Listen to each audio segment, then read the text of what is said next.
No, you're just going to say, hey, I prefer vanilla. If you don't have it, okay, what else do you have? Do you have vanilla adjacent? Do you have a Mhm. soft serve ice cream? Do you have something that's vegan? Do you have this? You have options that still kind of taste like vanilla. like, Exactly.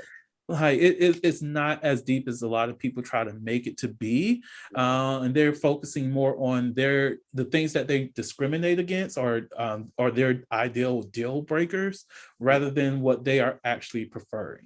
And and I think a lot of times preferences, well, what people tend to call preferences, it comes down to, you've had a bad experience, Hmm. with this, and so now it's turned you off. A candid conversation, which can be a whole nother conversation in itself, is people, who date outside of their ethnicity and their background. And I remember I was seeing this YouTube video one time where this group of college students, where they were talking one time and they were talking about their preferential, preferences in dating.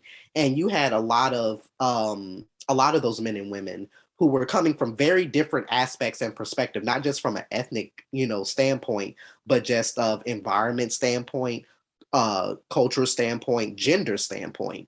You had a lot of, of the guys and a lot of the women to say that because of the fact that they grew up in a kind of racially diverse, communities, they didn't necessarily have a preference, Hmm. for dating experiences, regardless of ethnic background or, anything like that.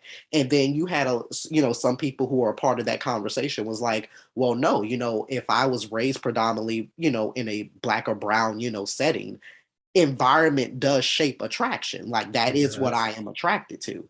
And some people, they will say that, hey, those past family things, like I would not dare bring somebody of another culture, another background into, my family. And even though obviously we're being more progressive, times are changing and things like that, we still have a lot of deep seated things that are in us that shape our preference.